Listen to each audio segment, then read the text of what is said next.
तो दोस्तों इस वर्ल्ड में एक टावर होता है जो कि हर किसी की हर एक इच्छा को पूरी कर सकता है, मगर उस टावर में किसी भी विश को मांगने से पहले उस टावर के ऊपर चढ़ना जरूरी है। और अगर कोई वहां पर चढ़ना चाहता है तो उसे बहुत सारे चैलेंजेस से होकर गुजरना होगा। और ये इस सीरीज का पार्ट 2 है, तो अगर आपने पार्ट 1 नहीं देखा है तो जाके चैनल पर देख लो, बाकी लिंक मैं आपको इस वीडियो के डिस्क्रिप्शन में भी दे दूंगा। तो चलिए शुरू करते हैं। अब तो दोस्तों पिछले पार्ट में जिस चैलेंज को स्टार्ट करने की बात चल रही थी वो अब शुरू हो जाता है। इस चैलेंज में पहले ग्रुप ए की बारी आती है और उनका लीडर कुन को बनाया गया था। और यहाँ कुन उन सबको पूरा प्लान समझाता है कि उन्हें किस तरह से काम करना है। सबसे पहले तो उन्हें कुवान से वो बैच छीनना है जिसे एक पॉइंट से दूसरे पॉइंट तक वो ले जाएंगे, जिसके लिए वो पूरा प्लान बनाते हैं और वो कुवान को डिस्ट्रैक्ट करके उससे फाइनली वो बैच छीन भी लेते हैं, जिससे कुवान को गुस्सा आया था, लेकिन फिर भी वो उन्हें चांस देता है वहाँ से भागने का। इसके बाद अगला प्लान ये था कि वो बिल्कुल साथ में नहीं भागेंगे, वो आपस में बट चुके थे और कुवान को ये नहीं पता था कि वो बैच किसके पास है। कुन का प्लान बहुत ही अच्छा था, कुवान को भी थोड़ी परेशानी हो रही थी, पर वो फैसला करता है कि वो सभी को हराएगा, जिससे कि फिर उसे इस चीज की चिंता करने की जरूरत ही नहीं है कि बैच किसके पास है। अब जो लोग ज्यादा दूर नहीं पहुंचे थे वो एक एक करके उन सभी को रोक देता है, और जो ज्यादा दूर पहुंचे थे वो उन्हें अपनी पूरी स्पीड से कैच करने की कोशिश करता है। वैसे दूसरी तरफ इस वक्त लियो यूहेन से कह रहा था कि कुन इस टीम का लीडर है, अगर वो चाहे तो अपने सूटकेस से उस बैच के बहुत सारे क्लोन क्रिएट कर सकता है और फिर हम असली बैच को पहचान नहीं पाएंगे।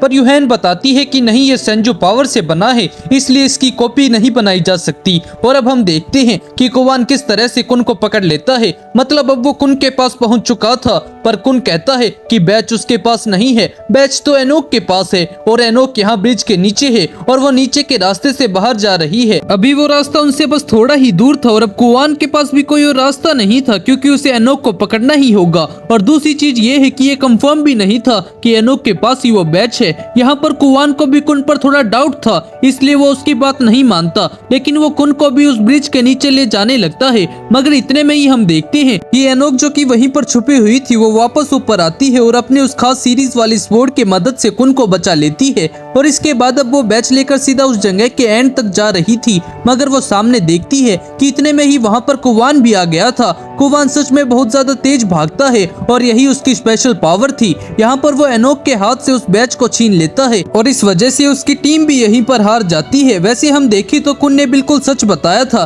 कि एनोक असल में उस ब्रिज के नीचे है और यहाँ पर कुन सभी से माफी मांगता है, लेकिन असल में कुन ने ऐसा इसलिए किया था जिससे कि उसका दोस्त यानी कि बाम आगे बढ़ सके और उस टावर पर पहले पहुंच सके और जीत सके। वैसे वहाँ पर वो ये बात रिवील नहीं करता कि उसने ऐसा क्यों किया था, वो बस माफी मांगता है कि वो एक अच्छा लीडर साबित नहीं हुआ। अब इसके बाद वो सेकंड राउंड स्टार्ट होता है जिसमें टीम बी की बारी थी। हम देखते हैं कि यहाँ पर पहले तो लीडर चूज करना था जो कि उस बैच को अपने पास रख सके, और इसके लिए उस लड़की को चुना जाता है जिसकी एनोक से अभी अभी लड़ाई हुई थी। उसका नाम इंडोर्सी है। और हम देखते हैं कि यहाँ पर वो लोग पूरी प्लानिंग के साथ आगे बढ़ रहे थे और उन्होंने पूरा प्लान बना रखा था, मगर लास्ट में जाकर इंडोर्सी उन सभी को धोखा दे देती है। वैसे यहाँ पर समझना होगा कि असल में उसका धोखा देना गलत है या फिर सही, क्योंकि अगर वो जीतते हैं तो उनके ग्रुप से सिर्फ 4 लोगों को ही सिलेक्ट किया जाएगा और बाकी के जो पहले 5 ग्रुप बनाए गए थे उन सभी ग्रुप के मेंबर्स में से 2-2 लोगों को चुना जाएगा। वैसे इसको बाद में हम थोड़ा अच्छे से समझेंगे। अभी यहाँ एंडोर्सी उन्हें बस धोखा दे देती है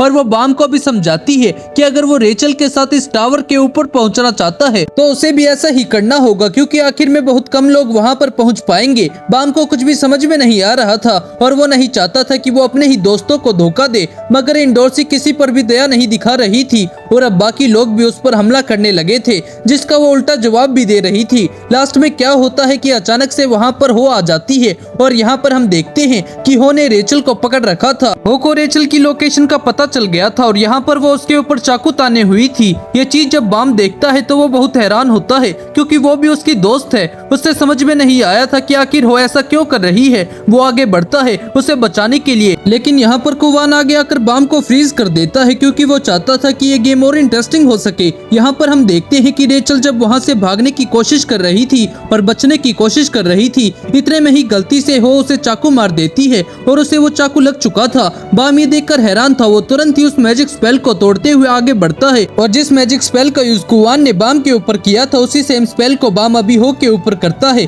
और जाकर रेचल को पकड़ता है। वो देखता है कि रेचल बहुत ही ज्यादा इंजर्ड है और यहाँ पर अब वो भी नीचे गिर चुकी थी और वो खुद भी ये सोच रही थी कि उससे बहुत बड़ी गलती हो गई है, इसलिए वो खुद को ही खत्म कर लेती है। अब यहाँ से हमें पूरी बात समझ में आती है कि असल में हुआ क्या था। असल में हो को जो लेटर मिला था उसके कमरे के बाहर उसमें यही लिखा हुआ था कि अगर वो आगे बढ़ना चाहती है तो उसे बाम को रोकना होगा और बाम को रोकने के लिए उसे रेचल ही सबसे सही ऑप्शन लगी, क्योंकि अगर वो रेचल के थ्रू बाम को कहती तो बाम मान जाता, पर उसका उल्टा ही हो गया। और अब हम वापस यहीं पर आते हैं। हम देखते हैं कि गेम अभी भी स्टार्ट था। इंडोर्सी वहां पर आगे बढ़ रही थी, लेकिन इतने में ही कुवान बहुत ही स्पीड से आते हुए उसके पास से वो बैग छीन लेता है जिसमें वो बैच रखा हुआ था। इंडोर्सी बहुत दुखी होती है, मगर फिर भी वो बताती है कि उसने बैच ले लिया है, यहाँ तक कि जो टीम ए का बैच था उसने उसे भी ले लिया है और इसके बाद टीम बी की जीत हो चुकी थी। अब यहाँ पर हमें एक और चीज पता चलती है कि पिछले गेम में यानी कि जब टीम ए की बारी थी तब कुन ने कुवान के साथ एक डील की थी कि अगर वो किसी तरह से उन लोगों को धोखा दे देते, मतलब उसे पता था कि कितने लोग सेलेक्ट होने वाले हैं, तो अगर वो पकड़वा दे तो क्या वो आगे बढ़ सकता है। इसलिए कुवान ने उसे हाँ किया था और 4 लोगों की परमिशन दे दी थी। इसी वजह से कुन ने बहुत सोच समझकर सब कुछ प्लान किया था। उसने खुद के ग्रुप के 4 मेंबर्स को आगे बढ़वाया, टीम बी के भी 4 मेंबर्स को आगे बढ़वाया। पर अब एक और चीज पता चलती है, जैसे कि हमें पता है कि हो को वो लेटर मिला था, लेकिन वो हो को जो लेटर मिला था वो लिखा ही कुन ने था। उसने जानबूझकर हो को मोटिवेट किया था कि उसे बाम को रोकना होगा, क्योंकि वो जानता था कि वो पहले से ही बहुत चिंता में है, क्योंकि वो लड़का जो कि पहले से कॉन्ट्रैक्ट साइन किए हुए है वो बहुत ज्यादा स्ट्रॉन्ग है, इसलिए उसे रोक पाना इम्पॉसिबल था और सिर्फ 2 मेंबर सेलेक्ट होंगे, तो इसलिए उसके अलावा कोई और एक सेलेक्ट हो सकता था। और हो ये बात जानती थी कि शायद वो लोग बाम को ही सिलेक्ट करेंगे। इसी वजह से उस लेटर में कुन ने लिखा था कि अगर वो आगे बढ़ना चाहती है तो उसे बाम को रोकना होगा, और इसी वजह से उसने वहां पर गलती की। और कुन ये भी जानता था कि बाम इस तरह से नहीं रुकेगा, जब वो रेचल को खतरे में देखेगा तब उसकी सेंजू पावर अचानक से एक्टिवेट हो जाएगी। इसी वजह से यहाँ पर कुन का पूरा प्लान कामयाब हो गया था। वैसे अब इसके बाद हम देखते हैं कि अभी कुन आराम से लेटा हुआ था, लेकिन वो बहुत चिंता में था, क्योंकि उसका प्लान भले ही कामयाब हो गया हो, लेकिन अभी एक दूसरी प्रॉब्लम थी। अब वो प्रॉब्लम क्या है हम यहाँ आगे जानेंगे, क्योंकि इतने में ही वहाँ पर रिक आ गया था और उसकी हाइट बहुत ज्यादा छोटी हो गई थी। वो बताता है कि जो यूहेन है, गलती से रिक ने उसे कुछ कह दिया था और यूहेन ने अपनी पावर से उसको छोटा बना दिया। यहाँ पर रिक इसलिए आया था जिससे कि वो कुन की हेल्प मांग सके। उसे लगा था कि कुन के पास जो सूटकेस है उससे वो बड़ा बन जाएगा, लेकिन कुन उसे बताता है कि उससे ऐसा कुछ भी नहीं हो सकता। और अब यहाँ पर हम देखते हैं कि कुन अभी चिंता में क्यों था। ये बात वो रिक को बताता है। वो उससे कहता है कि भले ही बाम सेलेक्ट हो गया है, लेकिन उसे नहीं पता था कि इस चीज में रेचल इंजर्ड हो जाएगी, और अब रेचल इंजर्ड होने के कारण कोमा में थी और उसे लग रहा था कि बाम इस वजह से अब टावर को क्लाइम नहीं करेगा। लेकिन रिक कहता है कि चाहे कुछ भी हो हम उसे जबरदस्ती मना ही लेंगे। पर कुन को नहीं लग रहा था कि बाम किसी भी कीमत पर मानेगा। लेकिन तभी वहाँ पर बाम आ जाता है और वो कहता है कि रेचल अभी भी कोमा में है, लेकिन मुझे टावर क्लाइम करना ही होगा जिससे कि मैं टावर के ऊपर जाकर उसे बचा सकूं। ये बात सुनकर कुन शौक था, लेकिन वो उससे प्रॉमिस करता है कि वो जितनी ज्यादा हो सके उतनी उसकी मदद करेगा, जिस पर बाम भी बहुत ज्यादा खुश था। वैसे यहाँ पर बाम ये भी कहता है कि अभी उसे हो से मिलने के लिए जाना है, क्योंकि हो की डेथ हो गई थी। लेकिन सभी लोग अभी उसकी ग्रेव के पास फ्लावर चढ़ाने के लिए आ रहे थे। यहाँ पर बाम भी आ गया था, जबकि हो ने जो कुछ भी किया था उसके बाद उसे नहीं जाना चाहिए था, पर बाम ने उसे माफ कर दिया था, क्योंकि बाम जानता था कि भले ही हो ने कुछ भी किया हो, लेकिन ये तो नॉर्मल सी चीज थी। अगर हो को आगे बढ़ना था तो उसे बाम को रोकना ही पड़ता, और अगर बाम को आगे बढ़ना था तो उसे हो को हराना ही होता। तो ये एक नॉर्मल सी बात थी। अब वो लोग आगे यहाँ पर पहुंच जाते हैं और देखते हैं कि बाकी सभी भी वहीं पर थे, यहाँ तक कि अभी रेचल भी वहाँ पर आई थी। रेचल कोमा से बाहर आ चुकी थी, अब बस वो थोड़ी सी इंजर्ड थी, इस वजह से वो आगे नहीं बढ़ सकती थी। यहाँ पर आकर वो बाम से कहती है कि वो उसे इसलिए अकेला छोड़कर आ गई थी क्योंकि वो टावर क्लाइम करना चाहती थी, और इसी वजह से उसने उसे कुछ भी नहीं बताया था। इसलिए वो ये भी कहती है कि अगर बाम चाहे तो उसके साथ फ्रेंडशिप खत्म कर सकता है, क्योंकि अब वो पहले वाली रेचल नहीं रही। लेकिन बाम उससे कहता है कि देखो तुम्हारी वजह से ही आज मैं यहाँ पर हूँ और मेरे इतने सारे दोस्त बन पाए। लेकिन एक बात हमेशा याद रखना, मेरी सबसे पहली फ्रेंड तुम ही हो, इसलिए मैं तुमसे बिल्कुल भी गुस्सा नहीं हूँ और टावर क्लाइंब करना तुम्हारी इच्छा थी और अच्छा है कि तुमने इसे फॉलो किया कि तुम यहाँ पर आ गई और इसी वजह से मैं यहाँ पर आ पाया। ये बात सुनकर रेचल बहुत शॉक थी और माफी मांगते हुए रोने लगी थी। वैसे इसके बाद अब हम एक डार्क प्लेस पर आ गए थे जहाँ पर हम मास्टर यूगा को देखते हैं। वो इस वक्त खुद से ही कुछ बड़बड़ा रहे थे, असल में वो किसी से बात कर रहे होते हैं। तभी वहाँ पर यूहेन आती है और उसकी बात सुनकर कहती है कि अच्छा तो तुम ये प्लान कर रहे हो मास्टर यूगा। और मास्टर यूगा कहते हैं कि मुझे किसी भी कीमत पर वो सीरीज स्वॉर्ड लेनी ही होगी। असल में यहाँ पर वो एनोक की उस तलवार की बात कर रहे थे और वो ये भी कह रहे थे कि उन्हें एनोक को भी खत्म करना ही होगा। यूहेन भी इस बात पर हाँ करती है। असल में वो लोग ऐसा इसलिए प्लान कर रहे हैं क्योंकि उन्हें पता है कि एनोक एक प्रिंसेस की बेटी है और प्रिंसेस को शादी करना मना था, इसलिए वो एनोक को भी खत्म करना चाहते थे जिससे कि उनका ये टावर का रूल ना ब्रेक हो। और इस चीज में यूहेन ने भी हाँ कर दी थी और कहती है कि मैं इसमें पूरी मदद करूंगी। और अब जो अगला टेस्ट होने वाला है वो लोग उसी के लिए ही ये सब प्लानिंग कर रहे थे कि कैसे उन्हें एनोक को खत्म करना है। वैसे इसके बाद लियो यूहेन के पास आता है और बताता है कि हो के पास एक लेटर था। ये बात सुनकर यूहेन भी इम्प्रेस थी क्योंकि ये जिसका भी प्लान था वो बहुत कमाल के प्लान बनाता है। वैसे हम देखते हैं कि अब सभी पार्टिसिपेंट्स यानी कि उन सभी में जितने भी लोग सेलेक्ट हुए थे उन सभी को बुलाया जाता है और यहाँ पर अगले टेस्ट की बारी होती है। सभी को बताया जा रहा था लेकिन सबसे पहले वो उन्हें ये कहते हैं कि इस टेस्ट में रेचल पार्टिसिपेट नहीं ले सकती क्योंकि उसे डिस्क्वालीफाई किया जाता है। इसका कारण सिंपल था कि उसके पैर पर चोट लगी थी और अब वो कुछ नहीं कर सकती और अगर वो हिस्सा भी ले लेती है तो भी हार जाएगी। पर यहाँ पर सभी लोग अब ये समझ रहे थे और साथ ही साथ कुन भी जानता था कि अगर रेचल आगे नहीं बढ़ी तो बाम भी आगे नहीं बढ़ेगा। इसलिए वो आगे आते हुए यूहेन से कहते हैं कि लेकिन कोई ना कोई तरीका तो होगा। जिस पर यूहेन कहती है कि हाँ एक टेस्ट लेकर हम उसे आगे जाने दे सकते हैं, पर ये टेस्ट इतना आसान नहीं होगा और सिर्फ कोई एक ही मेंबर हो सकता है जो कि रेचल को प्रोटेक्ट करे क्योंकि टेस्ट बहुत बड़ा होने वाला है। अब बाम तुरंत ही खड़ा हो जाता है और कहता है कि ये काम मैं करूंगा। अब ये टेस्ट थोड़ा बड़ा होने वाला है और ये कई पार्ट्स में डिवाइडेड है, सबको अलग अलग काम मिलेगा, इसलिए उन्हें पूरी डिटेल में ये टेस्ट समझाया जाएगा। वैसे अब ये टेस्ट स्टार्ट हो जाता है। असल में एक बॉल है जो कि पानी के अंदर है, उस बॉल के अंदर रेचल और बाम रहेंगे। रेचल कुछ कर नहीं सकती इसलिए बाम उसे प्रोटेक्ट करेगा। पानी के अंदर बहुत खतरा है क्योंकि जो ऊपर की जगह है यानी कि जो जमीन है वहाँ पर एक क्वीन फ्लावर टाइप की चीज है जो कि उन्हें ऊपर खींचेगा और ये पास हो जाएंगे। लेकिन वहाँ पर बहुत सारे डीमंस हैं और अगर उन्हें ऊपर खींचा गया और वो डीमंस इनसे फाइट करते हैं तो ये मारे जाएंगे। लेकिन उन डीमंस को खत्म करने के लिए ग्रुप वहाँ पर रहेगा जो कि उनसे पहले लड़ाई करेगा। अब पानी के अंदर ये तब तक बचे रह सकते हैं जब तक ये पानी के मॉन्स्टर से बचे रह सके और वो मॉन्स्टर है एक बुल मॉन्स्टर जो कि वहाँ पर आएगा, लेकिन उसे वहाँ पर आने में टाइम लगेगा। और अगर बाकी लोग इतनी देर में उस बुल मॉन्स्टर को खत्म कर देते हैं तो ये लोग पूरी तरह से सेफ हैं। अब तीसरा खतरा आता है वहाँ पर मौजूद सेल्स। वैसे तो ये इतनी ज्यादा हार्मफुल नहीं है लेकिन वो बहुत सारी हैं, इस वजह से उनसे भी खतरा है, तो उन्हें रोकने के लिए और भी ग्रुप बनाए गए थे। और इसके बाद अब ये टेस्ट स्टार्ट होता है। आगे हम देखते हैं कि जो रिक है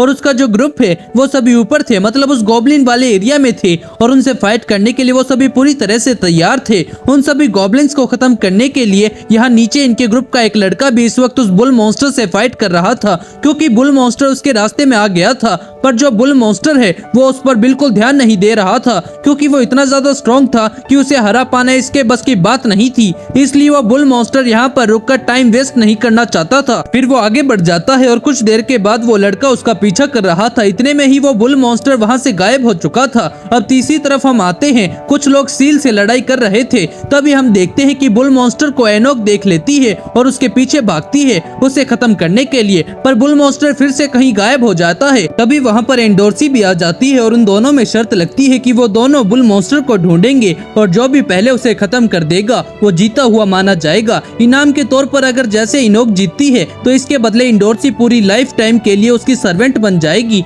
लेकिन अगर इंडोर्सी जीतती है तो एनोक को अपनी वो सीरीज वाली तलवार उसे देनी होगी। इस चीज पर वो दोनों मान गए थे। वो दोनों वहाँ से अपना रास्ता बदलते हैं, मगर हम देखते हैं कि एनोक जब आगे बढ़ रही थी तो उसे बुल मॉन्स्टर तो नहीं मिलता लेकिन मॉन्स्टर यूगा मिल जाते हैं और यहाँ पर उनकी लड़ाई स्टार्ट हो जाती है। अब उनसे लड़ाई वैसे तो एनोक कभी भी नहीं करती, पर यहाँ पर मास्टर यूगा एनोक को उसकी मदर का नेकलेस उसे दिखाते हैं और कहते हैं कि असल में उसकी मदर को उन्होंने ही मारा था। रीजन सिंपल सा है कि उसके मदर ने टावर के रूल को तोड़ा। ये बात सुनकर एनोक बहुत ही ज्यादा हैरान थी और उसे बहुत ज्यादा गुस्सा आ गया था। अब उनमें लड़ाई स्टार्ट होती है, लेकिन मास्टर युगा पहले से ही ए रैंक के मेंबर है। मतलब जिस तरह से यूरी एक प्रिंसेस है तो वो भी एक अपर रैंक की है, उसी तरह से मास्टर युगा भी बहुत पहले से यहाँ पर है और उनकी रैंक भी इस टावर में बहुत ऊपर की है। उन्हें हरा पाना इतना आसान नहीं था, इसलिए एनोक हार जाती है और मास्टर युगा उस पर हमला करके उसे नीचे गिरा देते हैं और वो इतना ज्यादा इंजर्ड हो गई थी कि वो उस जगह से उठ भी नहीं पा रही थी। वैसे वो हैरान भी थी कि आखिरकार मास्टर युगा उस पर हमला क्यों कर रहे हैं,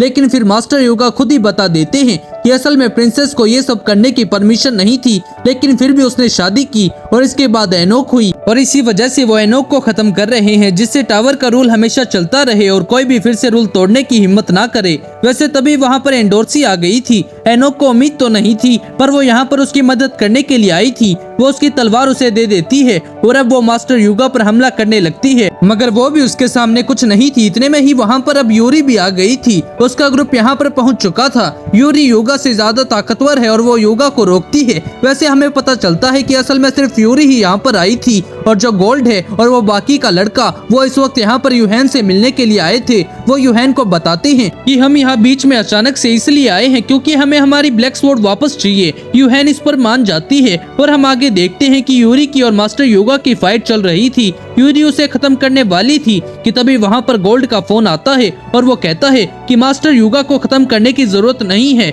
जिस पर यूरी मान जाती है। लेकिन बाद में मास्टर युगा को उसके सभी कामों की सजा मिलती है और वो मारा जाता है। वैसे यहाँ से अब ये सीन चेंज होता है और हमें बताया जाता है कि यूरी असल में ब्लैक स्वॉर्ड के लिए नहीं बल्कि बाम के लिए यहाँ पर आई थी। अब इसके बाद ये सीन चेंज होता है और हम आ जाते हैं बाम और रेचल के पास। यहाँ पर हम देखते हैं कि रेचल थोड़ी टेंशन में थी, लेकिन बाम कहता है कि उसे चिंता करने की जरूरत नहीं है। अब उसके पास बहुत सारे दोस्त हैं जो कि उसके लिए लड़ रहे हैं और अब वो पहले से भी ज्यादा स्ट्रॉन्ग बन चुका है। उसके पास सेंजू पावर है, इसकी मदद से वो उस बुल मॉन्स्टर को भी रोक लेगा। अभी हम देखते हैं कि वहाँ पर वो बुल मॉन्स्टर आ चुका था जो कि उन्हीं की तरफ हमला कर रहा था। यहाँ पर हम आगे देखते हैं कि अभी यूरी फैसला करती है कि वो आगे बढ़कर बाम की मदद करेगी, लेकिन तभी एनोक उसे रोक देती है और कहती है कि अगर वो वहाँ पर गई तो इस चीज से बाम को एलिमिनेट कर दिया जाएगा, इसलिए उसे वहाँ पर जाना नहीं चाहिए क्योंकि बाम खुद भी उस बुल मॉन्स्टर से लड़ सकता है। अब यूरी को उन पर भरोसा था, इस वजह से वो उसे एक चीज देती है और कहती है कि बाम को बता देना मैं यहाँ पर आई थी और मैं उसका 77th फ्लोर पर इंतजार करूंगी। और इसके बाद अब वो वहाँ से चली जाती है। अब हम यहाँ पर देखते हैं कि बाम जब उस बुल मॉन्स्टर को देखता है तो वो तुरंत उस वाटर बबल से बाहर आकर उससे फाइट करना स्टार्ट कर देता है। बाम के पास सेंजू पावर थी और उसे किसी भी कीमत पर रेचल को बचाना था, इस वजह से वो उस बुल मॉन्स्टर से भी लड़ जाता है और उसे खत्म भी कर देता है। हम देखते हैं कि वो इंजर्ड हो गया था और इस वजह से वो सीधा आकर उस बबल के ऊपर गिरता है, लेकिन रेचल उसे पकड़ लेती है। बाम बहुत खुश था कि उसने फाइनली इस चीज को पूरा कर लिया और उसने इस टेस्ट को पास कर लिया है। और इसके बाद हम देखते हैं कि वहाँ ऊपर वो क्वीन फ्लावर एक्टिवेट हो जाता है और ये लोग ऊपर आने लगते हैं। बाहर के डीमंस भी अब खत्म हो चुके होंगे। बाम इस वजह से बहुत खुश था, पर तभी अचानक से रेचल उसे वहाँ से धक्का देकर उसी बबल के बाहर पानी के अंदर नीचे फेंक देती है। बाम ये चीज देखकर बहुत हैरान था क्योंकि उसे तो कुछ समझ में ही नहीं आ रहा था। उसने बिल्कुल सोचना ही बंद कर दिया था, लेकिन रेचल के चेहरे पर अभी थोड़ी खुशी थी। अब यहाँ पर हमें पता चलता है कि रेचल शुरू से ही यही प्लानिंग कर रही थी। असल में हुआ क्या कि रेचल को टावर के ऊपर आना था। असल में बाम था जिसे चुना गया था इस टावर को क्लाइंब करने के लिए। तो वो जो गार्डियन था जो हमेशा शुरू में मिलता था वो यहाँ पर रेचल को बताता है कि असल में रेचल को नहीं चुना गया बल्कि बाम को चुना गया है। तो वहाँ पर रेचल उससे पूछती है कि कोई तो तरीका होगा, जिस पर गार्डियन उसे बताता है कि अगर वो बाम को खत्म कर दे तो सक्सेसर बदल जाएगा। इसका मतलब फिर रेचल भी इस टावर पर क्लाइंब कर सकती है, लेकिन रेचल जानती थी कि वो बहुत ज्यादा कमजोर है और वो उतने ऊपर तक नहीं पहुंच पाएगी। तो इसलिए गार्डियन उसे एक और उसका साथी देता है जिसे हम पहले देख चुके हैं और ये वही साथी था जिसका कंपटीशन रिक के साथ हो रहा था। गार्डियन बताता है कि ये तुम्हारी रक्षा करेगा और साथ ही साथ ये तुम्हें एक बार मरने पर जिंदा भी कर सकता है। इसी वजह से जब होने उसे चाकू मारा था तब असल में उस दूसरे आदमी की जान गई थी और रेचल बच गई थी, लेकिन इस चीज का पता किसी को भी नहीं था। वैसे अब हम देखते हैं कि यहाँ पर वो क्वीन फ्लावर्स बबल को ऊपर लेकर आता है और इसके बाद अब रेचल वहाँ से बाहर आ चुकी थी। वहाँ पर जाने के बाद सभी लोग ये देखकर हैरान थे कि आखिरकार बाम कहाँ पर है, लेकिन रेचल ये झूठ कह देती है कि बाम उसे बचाने के चक्कर में उस बबल से बाहर निकल गया और वहाँ नीचे गिर गया। वैसे बाम की बॉडी वहाँ पर मिली नहीं थी, इस वजह से सभी को लग रहा था कि जो सील है और जो बाकी की फिशेज हैं जो पानी में बहुत नीचे हैं, वो शायद बाम को खा गई। सभी लोग बहुत ही ज्यादा दुखी हो गए थे। वैसे इसके बाद वो सभी फैसला करते हैं कि वो किसी भी तरह से रेचल को उस टावर के ऊपर लेकर जाएंगे। लेकिन यहाँ पर कुन को रेचल पर शक था, पर फिर भी वो फैसला करता है कि अभी वो प्लान के साथ धीरे धीरे सच का पता लगाएगा। और इसके बाद अब उन्हें दूसरी लोकेशन पर लेकर जाया जा रहा होता है इस टेस्ट को कंटिन्यू रखने के लिए, क्योंकि अब आगे के फ्लोर स्टार्ट होंगे। मगर हम देखते हैं कि असल में बाम अभी जिंदा था। तभी वहाँ पर एक लड़की आती है जिसका नाम राया है, और बाम उससे पूछता है कि आखिरकार रेचल ने उसे धोखा क्यों दिया। लेकिन इस पर राया कहती है कि इस चीज का जवाब तुम्हें उस टावर के ऊपर चढ़ने के बाद ही मिलेगा। साथ ही साथ राया ये भी कहती है कि वो बाम को ट्रेन करेगी, जिससे कि वो और भी ज्यादा स्ट्रॉन्ग बन जाएगा। और बाम इस चीज के लिए मान जाता है। और हम देखते हैं कि अगले सीन में वो टावर के ऊपर था और अब वो बहुत ज्यादा बड़ा हो चुका था। और इसी के साथ ये पार्ट यहीं पर एंड हो जाता है। तो दोस्तों, आपको ये पार्ट और सीजन कैसा लगा हमें कमेंट में जरूर बताना। बाकी वीडियो को लाइक कर दो, चैनल को सब्सक्राइब कर दो और वीडियो को शेयर करना तो बिल्कुल भी मत भूलना। बाकी मिलते हैं एक और ऐसे ही वीडियो में, जब तक के लिए टाटा बाय बाय।